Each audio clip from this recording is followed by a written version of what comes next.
नमस्कार दोस्तों, आप देख रहे हैं सच की आवाज inside story. Uttar Pradesh journalist association द्वारा पत्रकार सम्मेलन का आयोजन पटना स्थित रिसोर्ट में किया गया। ऐसा है उसकी दिल्ली में था तो प्रेस क्लब जगा गया था। प्रेस क्लब में संजय सिंह गोरखपुर के प्रेस क्लब के महामंत्री हैं। उनसे मैं बात करने लगा कि आप लोग ये प्रेस क्लब में बैठते हो, सारे पत्रकार आते हैं, ये लोग हो रहा है, क्या चर्चा हो रही है? उन्होंने कहा कि सुना जी आप कहाँ रुके हैं? मैंने कहा कि मैं यूपी भवन में रुका हूँ। कहा यहाँ चर्चा नहीं करूँगा, यूपी भवन में आकर चर्चा करूँगा। जहाँ के पत्रकार की यह हिम्मत न पड़ती हो कि अपने प्रेस क्लब में बैठ करके अपनी बात कर सके, सच्चाई को कह सके, उस दौर की आज की मीडिया, उस दौर की आज की पत्रकारिता हम सबके लिए चुनौती का विषय बनी हुई है। इस अवसर पर यहाँ उपस्थित उत्तर प्रदेश जर्नलिस्ट एसोसिएशन के सम्माननीय महामंत्री जी, इस एसोसिएशन के जनपद के अध्यक्ष बागी जी, विद्यार्थी जीवन में पत्रकार से सरकार के एक सेवक के रूप में, समाज के सेवक के रूप में, अधिकारी के रूप में कार्य कर चुके हम सबके 25 सतीश मिश्र जी, ये इनके संघर्षों के बारे में मैंने बड़ा सुना है और मुझे उनसे प्रेरणा मिलती है। मुझे उनसे संघर्ष करने वालों से ही प्रेरणा मिलती है। योता में कुछ दिनों पहले ही सपा का दामन छोड़ के भारतीय जनता पार्टी के साथ कंधे से कंधा मिलाकर चले हमारे भाई जायसवाल जी।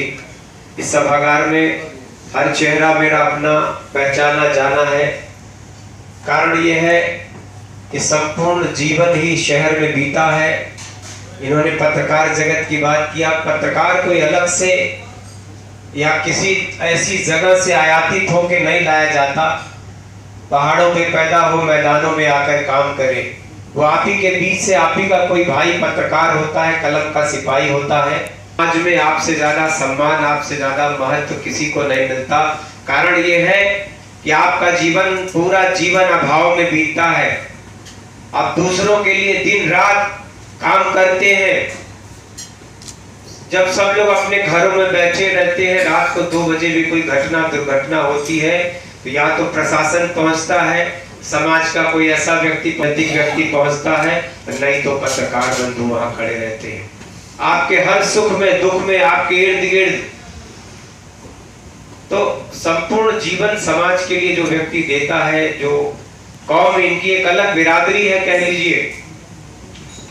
लेकिन ठीक कहा, इतना के बावजूद भी अभी बहुत सारी ऐसी चीजें हैं जो आपका हक बनती थी। आप चौथा स्तंभ एक पाया है समाज में। आप कोई भी समाज आपके बगैर कल्पना नहीं कर सकता। अपना लड़के पा भी लेते हैं और दूसरे गांव देहात के दूसरे छोटे जिलों में तो आपकी स्थिति या पत्रकार भाइयों की स्थिति तो और दयनीय होती है। यही शहर और ग्रामीण पत्रकारिता में भी जो फर्क है वो दिखाई देता है। आयुष मंत्री दयाशंकर मिश्र जी है, ऊर्जा जर्नलिस्ट एसोसिएशन का कार्यक्रम है, वो आए हैं। उनसे जानेंगे कि क्या क्या सरकार की कुछ नीतियाँ हैं और पत्रकारों के हित के लिए सरकार जो कार्य कर रही है उसमें क्या विशेषताएं हैं।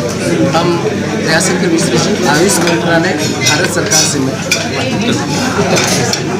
जी। पहले तो आप ये बताइए कि कार्यक्रम में आए आपको कैसा लगा, क्योंकि ये संगठन का कार्यक्रम है, पत्रकारों का कार्यक्रम है।